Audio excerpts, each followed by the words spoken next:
क्या हाल है दोस्तों, welcome to last moment tuitions. मेरा नाम सुमिर सिंह राजपूत है और ये है कोडिंग स्नाइपर को किस तरह से सॉल्व करने का उसके पार्ट 2। तो अगर आप सीडेक के लिए सीकेट एग्जाम की प्रिपरेशन कर रहे हो तो उसमें आते कोडिंग स्नाइपर और बच्चे बोलते हैं भैया इसको सॉल्व कैसे करना है। तो यार ये जो सीरीज़ है इसमें हमने पार्ट 1 में 5 प्रॉब्लम सॉल्व करके दिखाई थी और यहाँ पे पार्ट 2 में 5 प्रॉब्लम ऑल सॉल्व करेंगे। देखो स्नाइपर को सॉल्व करने का सिंपल सा फंडा है, पहले तो समझना तो पड़ेगा ना उसको टैकल कैसे करना है। तो हम हमारे वीडियोस में उसको समझाते हैं कि किस तरह से इसको सॉल्व किया जाता है। एक बार इसको सॉल्व करते करते आप लॉजिक बिल्डिंग सीख जाओगे, फिर आप खुद से सॉल्व करोगे। क्लियर है। तो यहाँ पे आज के वीडियो में टोटल 5 और हम ऐड कर रहे हैं, तो 10 प्रॉब्लम तो हमने सॉल्व करना सिखा लिया। हमारे कोर्स के अंदर टोटल 50 प्रॉब्लम्स है। तो अगर आप सीडेक के लिए सीकेट एग्जाम्स की प्रॉपर प्रिपरेशन करना चाहते हो, जहाँ पे आपको वीडियो लेक्चर से नोट्स मिल जाएगा, मॉक टेस्ट मिल जाएगा, कोडिंग के स्नाइपर्स की वीडियोस मिल जाएंगे, तो यार एक ही जगह पे अगर आपको सारी चीज़ चाहिए तो लास्ट मोमेंट ट्यूशंस के सीकेट के कोर्सेज आप चेकआउट कर सकते हो। नीचे डिस्क्रिप्शन में आपको लिंक मिल जाएगी। अब बिना टाइम वेस्ट किए वीडियो को शुरू करते हैं। सिंपल सी रिक्वेस्ट है, जो भी सीडेक की सीकेट प्रिपरेशन कर रहा है उन सबको ये वीडियो लेक्चर शेयर कर दो, उनकी बहुत हेल्प हो जाती है। Thank you so much. चलो वीडियो को शुरू करते हैं।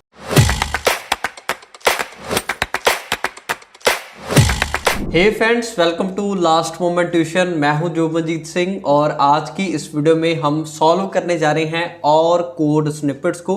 सो विदाउट टाइम वेस्टिंग के डिस्कशन को स्टार्ट करते हैं। प्रीवियस वीडियो में हमने टोटल 5 कोड स्निपेट्स को सॉल्व कर लिया था, ठीक है। आई होप कि आपको अच्छे से समझ में आया होगा।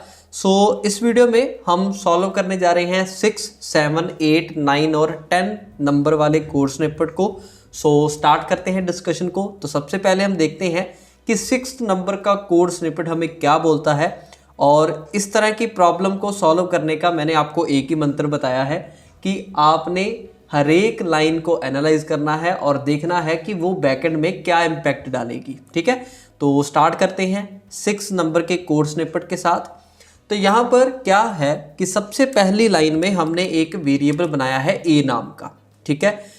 अब जब हम एक ऐसा वेरिएबल बनाते हैं जिसके अंदर हम कोई वैल्यू असाइन नहीं करते, तो इस वेरिएबल में ना एक रैंडम सी वैल्यू आ जाती है, ठीक है, जिसे हम गार्बेज वैल्यू बोल देते हैं, ठीक है। ये हमें पता होना चाहिए कि जब हम एक एम्प्टी वैल्यू या एम्प्टी वेरिएबल बनाते हैं तो उसमें एक गार्बेज वैल्यू आ जाती है, ठीक है। रैंडम सी वैल्यू होती है, कोई दिक्कत वाली बात नहीं है। और जब हम अपनी नई वैल्यू उसके अंदर असाइन कर देते हैं तो वो वाली वैल्यू वहाँ पर जाकर मेमोरी में स्टोर हो जाती है, ठीक है। तो यहाँ पर क्या होगा कि पहली लाइन एक वेरिएबल क्रिएट करेगी ए नाम का, ठीक है। अब सेकंड लाइन क्या करेगी, और सारी गेम यहीं पर है। देखो यहाँ पर हम क्या कर रहे हैं, हम सबसे पहले एक बी करैक्टर माइनस ए करैक्टर कर रहे हैं। अब आप बोलोगे कि भैया माइनस तो हम इंटीजर वैल्यूज का कर सकते हैं, लेकिन यहां पर तो करैक्टर का माइनस कैसे हो सकता है। मैं आपको बोलूंगा कि हो जाएगा। देखो सी लैंग्वेज में जो करैक्टर्स होते हैं ना, उनको इंटीजर वैल्यू के साथ रिप्रेजेंट किया जाता है आस्काई वैल्यू के साथ, ठीक है। मीन्स कि अगर हमने यहाँ पर बी करैक्टर राइट किया है ना, तो इसकी इंटीजर वैल्यू है 98 और इसे हम आस्काई वैल्यू बोलते हैं। मीन्स कि स्मॉल बी करैक्टर की आस्काई वैल्यू होगी, जो वैल्यू होगी 98, ठीक है। तो इसी तरह जैसे बी की 98 है तो ए की 97 होगी इंटीजर वैल्यू, ठीक है। तो यहां पर क्या होगा कि बी करैक्टर की इंटीजर वैल्यू कौन सी है, आस्काई वैल्यू, वो है 98, ठीक है। तो एक्सप्रेशन यहां पर बनेगा 98 माइनस 97, ठीक है। तो जैसे हम 98 माइनस 97 करेंगे तो कितनी वैल्यू आएगी, 1। तो वो जो 1 है वो इस ए वेरिएबल के अंदर आकर स्टोर हो जाएगा, ठीक है। तो यहाँ पर इस ए वेरिएबल के अंदर वैल्यू कौन सी आएगी, 1, ठीक है। तो जैसे ही हम इसे प्रिंट कराएंगे ए वेरिएबल की वैल्यू, तो हमारी आउटपुट में 1 प्रिंट होगा। तो अगर मैं इसे सेव करूँ और इसे एग्जीक्यूट करूँ तो आप देख सकते हैं यहाँ पर 1 आ रहा है। आई होप कि आपको समझ में आ गया होगा कि आस्काई वैल्यू क्या होती है। बेसिकली एक करैक्टर को इंटीजर वैल्यू रिप्रेजेंट करने के लिए आस्काई वैल्यू को यूज़ किया जाता है, ठीक है। हर एक करैक्टर की आस्काई वैल्यू होती है। जैसे यहाँ पर बी की 98 है, उसी तरह ए की 97 होगी, आप यहाँ पर देख सकते हो, ठीक है। तो उसी आस्काई वैल्यू को अगर हम माइनस करेंगे तो जो आंसर हमारे पास आएगा वो इस वेरिएबल के अंदर आकर स्टोर हो जाएगा। तो इस क्वेश्चन का जो आंसर है वो आएगा 1। ठीक है, तो हम अपने यहाँ पर शीट में जाकर 1 ऑप्शन को टिक कर देते हैं। ठीक है, तो आई थिंक इसे ग्रीन करना पड़ेगा, नहीं तो फॉर्मेट ख़राब हो जाएगा, तो इसे ग्रीन कर देते हैं। ओके, सो पहला क्वेश्चन हमने सॉल्व कर लिया। आई होप कि आपको समझ में आ गया होगा कि आस्काई वैल्यू रिप्रेजेंट करती है एक करेक्टर को। ठीक है, अब हम मूव करते हैं 7th क्वेश्चन के ऊपर, और ये एक थोड़ा सा थ्योरी बेस्ड क्वेश्चन है, लेकिन इसके लिए हम एक बहुत ही बढ़िया एग्जाम्पल कंसिडर करेंगे ताकि हमें पता चल सके कि इसका आंसर आया कैसे। तो ये क्वेश्चन बोलता है the meaning of arrow operator. हमने C++ में एरो ऑपरेटर को यूज किया था। In x arrow operator y is, कि इसका मीनिंग क्या है। ठीक है, एरो ऑपरेटर का बैकएंड में मीनिंग क्या है, ये हमें ऑप्शंस दी गई हैं। इस क्वेश्चन को सॉल्व करने के लिए हम एक एग्जांपल कंसीडर करेंगे। तो मैं सिंपली इस C++ के कोड को ओपन करूंगा। एग्जांपल बहुत ही सिंपल है। हमने क्या किया, हमने एक क्लास बनाई है, ठीक है, और उसका नाम है ABC। उसके अंदर हमने पब्लिक एक्सेस मॉडिफायर के अंदर एक वेरिएबल बना दिया, जहां हम बोल सकते हैं डेटा मेंबर बना दिया A नाम का। ठीक है, तो मेन फंक्शन में आकर मैंने क्या किया, एक ऑब्जेक्ट बनाया। उसके बाद मैंने उसी क्लास का एक पॉइंटर बना दिया। ठीक है, और इस पॉइंटर के अंदर मैंने क्या किया, मैंने इस ऑब्जेक्ट का एड्रेस स्टोर करवा दिया। ठीक है, हमें पता है कि पॉइंटर जो है वो किसी वेरिएबल का एड्रेस स्टोर करवाने के लिए यूज किया जाता है। ठीक है, अब यहां पर मैं क्या कर रहा हूं, मैं बोल रहा हूं कि पॉइंटर में जो एड्रेस पड़ा है उस एड्रेस के ऊपर जो ऑब्जेक्ट है उसके अंदर A वेरिएबल है उसकी वैल्यू को प्रिंट करवाओ। ठीक है, और ये काम हम एरो ऑपरेटर से कर सकते हैं, जो हम यहां पर सिंपल OB डॉट करके राइट करेंगे, OB डॉट A। तो एक पॉइंटर के साथ अगर हमने किसी मेंबर को एक्सेस करना है तो हमें एरो ऑपरेटर लगाना पड़ेगा। ठीक है, अब ये तो हमें पता है कि एरो ऑपरेटर क्यों यूज करते हैं, लेकिन इसका मीनिंग क्या है इन ऑप्शंस में से, वो अब हमने देखना है। देखो हम क्या कर रहे हैं, हमारा जो कंपाइलर है वो बोल रहा है कि PTR के अंदर जो एड्रेस है उसके ऊपर जो वैल्यू पड़ी है, ठीक है,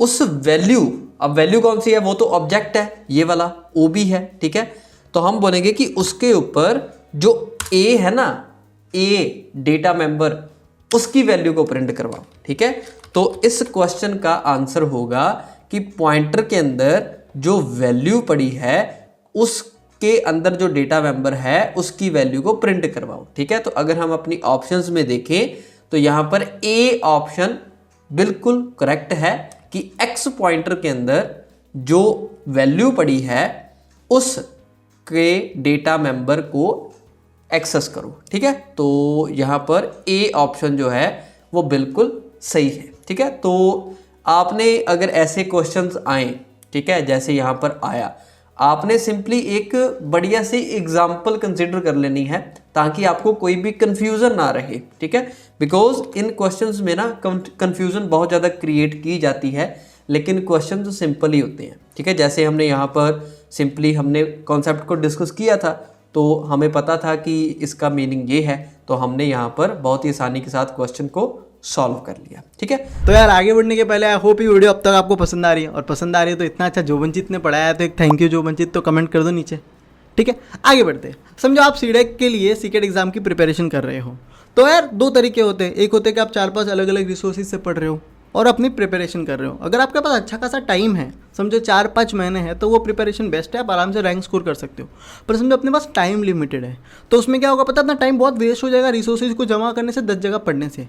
ये टाइम में आपको ना सीडेक के लिए सीकेट एग्जाम्स जो है उसके सिलेबस के अकॉर्डिंग सिर्फ उसके लिए बनाया हुआ स्टडी मटेरियल अगर आपको मिले तो यार अपनी प्रिपरेशन बहुत तगड़ी हो सकती है। और यहाँ पे लास्ट मोमेंट ट्यूशंस का सीडेक के जो कोर्सेज हैं वो आपके लिए बहुत हेल्पफुल होंगे। आपने क्या किया है, जो भी अकॉर्डिंग टू सिलेबस है उसी के हिसाब से वीडियोस बनाए हैं, उसी के हिसाब से नोट्स बनाए हैं, और उसी के हिसाब से हमने मॉक टेस्ट बनाए हैं, और साथ में कोडिंग स्नाइपर्स भी हमने प्रीवियस पेपर जो निकले थे उसी में से हमने निकाल के लाए हैं।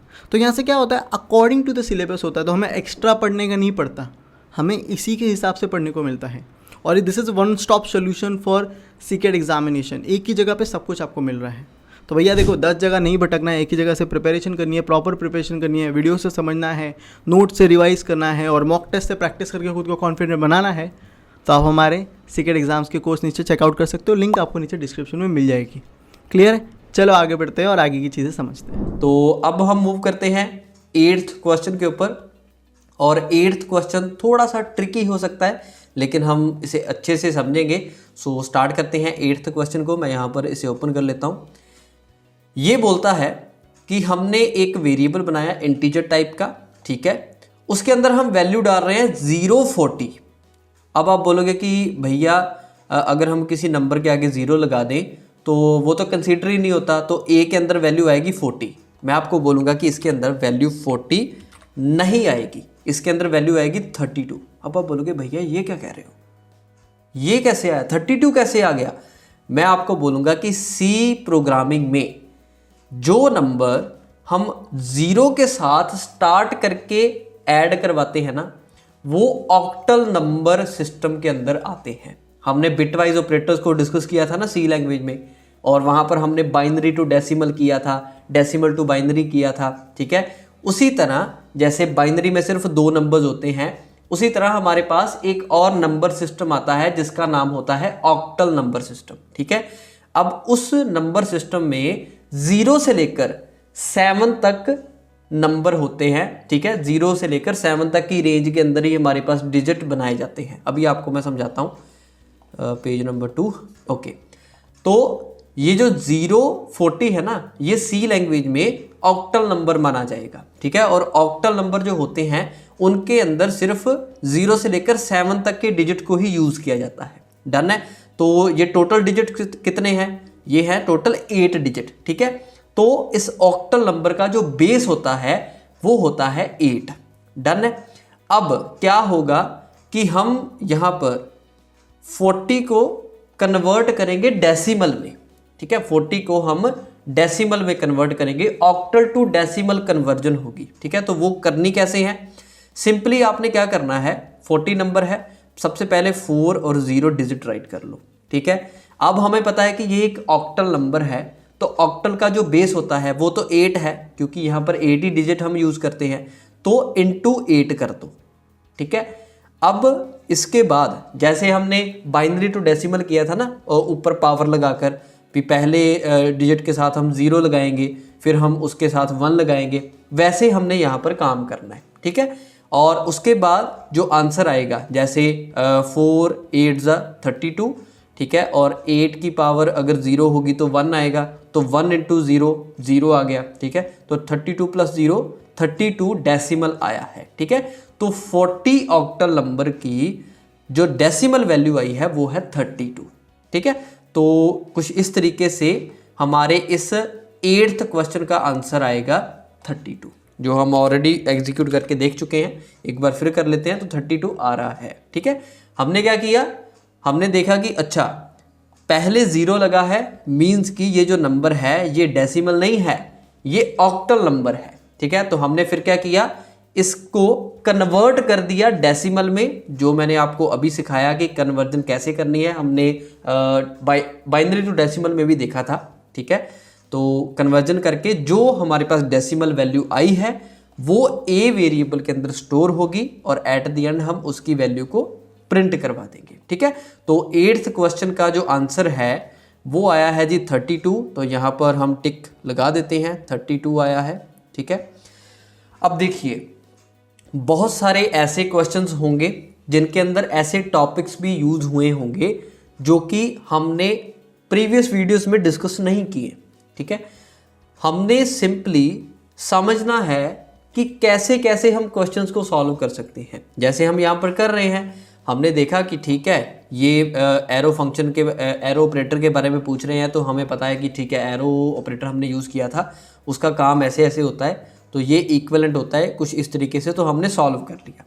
आपने सिंपली क्या करना है कि आपने इन क्वेश्चंस की एग्जाम्पल, ठीक है, इनको बहुत ही आराम से आपने सॉल्व करना है, हर एक लाइन को एनालाइज करना है कि वो लाइन कहती क्या है, ठीक है। अब लाइन को एनालाइज तब ही कर पाएंगे जब हमें कॉन्सेप्ट्स के बारे में पता होगा, ठीक है। तो बहुत सारे कॉन्सेप्ट हमने ऑलरेडी डिस्कस कर लिए हैं, जो हमारे लिए नए कंसेप्ट हैं वो मैं आपको साथ ही साथ बता रहा हूँ, जैसे मैंने ऑक्टल नंबर वाला बता दिया। ठीक है, अब हम मूव करते हैं 9th क्वेश्चन के ऊपर, और 9th क्वेश्चन के फोल्डर को हम ओपन कर लेते हैं। ठीक है, 9th क्वेश्चन बहुत ही सिंपल है, और चलिए इसकी हर एक लाइन को एनालाइज करते हैं। तो सबसे पहली लाइन हमें बोल रही है कि आप एक वेरिएबल बनाओ a नाम का जिसके अंदर वैल्यू होगी 5, उसके बाद आप वेरिएबल बनाओ b नाम का जिसके अंदर वैल्यू होगी 10, उसके बाद आप एक वेरिएबल बनाओ c नाम का जिसके अंदर वैल्यू होगी जी 50।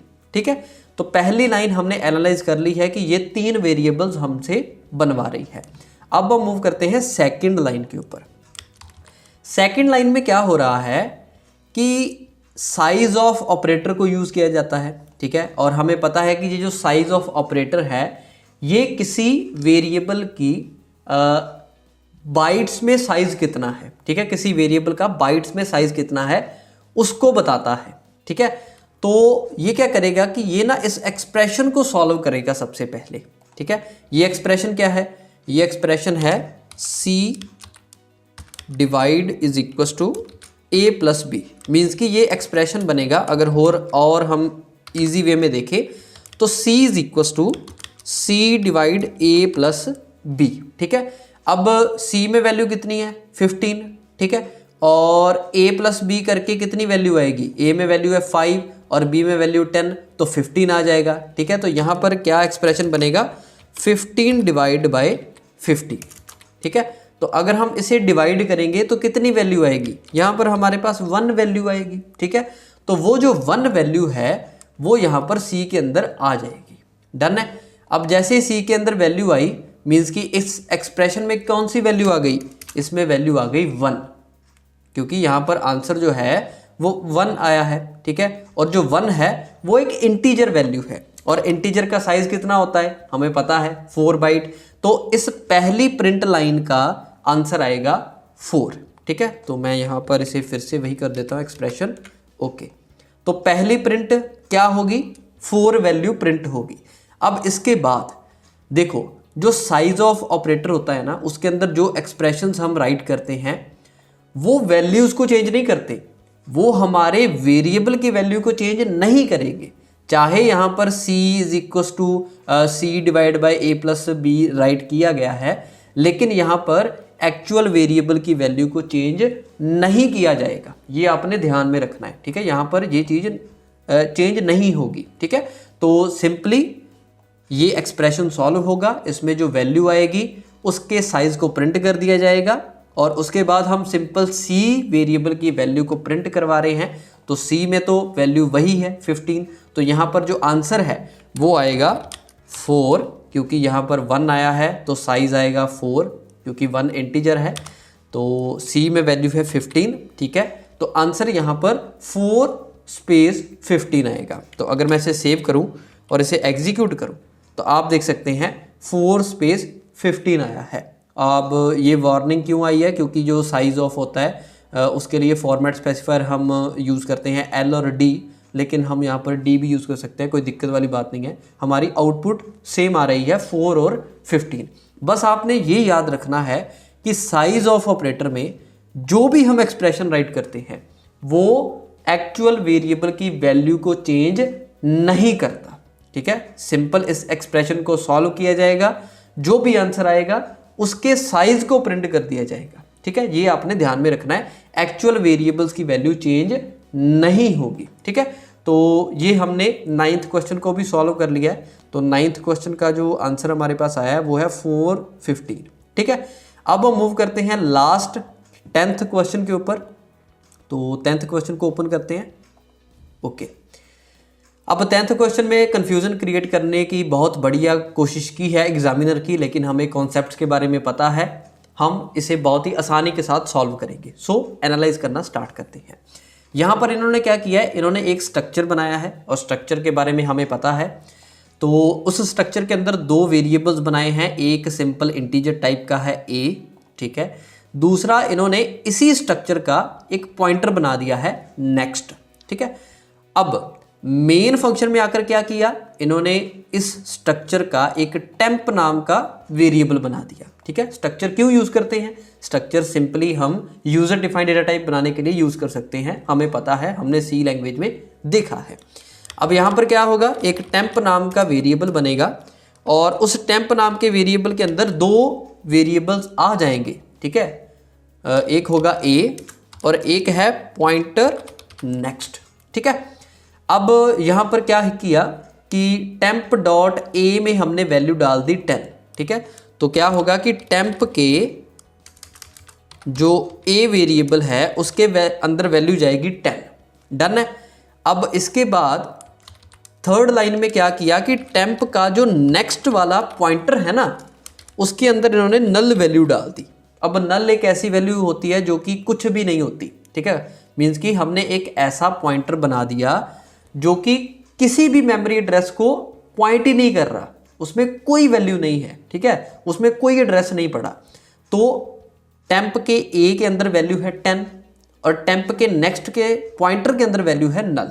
ठीक है, अब स्टूडेंट कंफ्यूज हो जाएंगे कि यार अगर इसके नेक्स्ट के अंदर वैल्यू नल है तो क्या ए के अंदर वैल्यू रहेगी या नहीं रहेगी, लेकिन हमें कॉन्सेप्ट्स के बारे में पता है कि जो नेक्स्ट है उसे अलग मेमोरी मिली है और जो ए वेरिएबल है उसे अलग मेमोरी मिली है। ठीक है, तो टेम्प के अंदर दो वेरिएबल बने हैं, एक ए और एक नेक्स्ट। ठीक है, हमने ए की वैल्यू 10 असाइन की है, नेक्स्ट पॉइंटर की वैल्यू नल असाइन की है। ठीक है, तो ए को तो कोई इफेक्ट ही नहीं हुआ।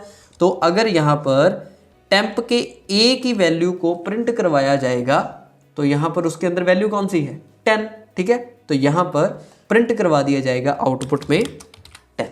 ठीक है, तो अगर हम इसे सेव करें और इसे एग्जीक्यूट करें तो आप देख सकते हैं आउटपुट में आ रहा है 10। ठीक है, तो हमारे लास्ट क्वेश्चन का जो आंसर है वो है जी 10। ठीक है, तो यहाँ पर हमने नेक्स्ट वाले जो 5 क्वेश्चंस थे उनको सॉल्व कर लिया है और नेक्स्ट वीडियो में हम अगले 5 क्वेश्चंस को सॉल्व करेंगे, कोई दिक्कत वाली बात नहीं है। और मैं होप करता हूं कि आपको अच्छे से समझ में आया होगा जो भी मैंने आज आपको करवाया है, और जितने भी कॉन्सेप्ट मेरे को नए लगते हैं कि हमने डिस्कस नहीं किए वो आपको साथ ही साथ मैं समझा रहा हूं। ठीक है, लेकिन जो कॉन्सेप्ट हमने ऑलरेडी डिस्कस कर लिए हैं वो मैं आपको समझा नहीं रहा, बिकॉज बार बार क्यों टाइम लगाना, हमने ऑलरेडी बहुत ही डिटेल में बात की है। ठीक है, तो आई होप कि आपको अच्छे से समझ में आया होगा और हमने इन क्वेश्चंस को भी सॉल्व कर लिया है और मंत्र एक ही है इन क्वेश्चंस को सॉल्व करने का, हर एक लाइन को एनालाइज करो कि वो क्या कर रही है। ठीक है, तो हम मिलते हैं नेक्स्ट वीडियो में अगले क्वेश्चंस के सॉल्यूशंस के साथ। तो भैया ये थी आज की वीडियो। आई होप ये वीडियो आपको अच्छी लगी रहेगी, और अच्छी लगी तो थैंक यू जोबनजीत कर दो यार, बंदे ने बहुत अच्छे से पढ़ाया है। ठीक है, आगे बढ़ने के पहले सुमेर भाई की एक ही रिक्वेस्ट रहेगी कि यार देखो ये चीज़ें ना रट्टा नहीं मार सकते हैं, तो अगर आप कोड रट्टा मार के जा रहे हो तो ब्लैंक हो जाओगे। जितना ज़्यादा इसको समझ के प्रैक्टिस करोगे उतना ज़्यादा आप कॉन्फिडेंट होंगे, और अगर आपके पास टाइम कम बचा है ना तो दिन के 4-5 घंटे डाल दो भैया, you will get the best course, best study material. पर जब तक आप मेहनत नहीं करोगे ना तब तक कुछ नहीं होने वाला है। तो भाई अगर यार सीडेक कर रहे हो तो अपनी लाइफ बदलने के लिए कर रहे हो ना, पैसे डालने वाले हो तो यार मेहनत करो अपने कोर्स में। क्लियर है, और मेहनत करोगे तो ज़रूर अच्छा रैंक स्कोर करोगे। बाकी LMT के कोर्सेज आप चेकआउट कर सकते हो डिस्क्रिप्शन में। Thank you so much and have a nice day.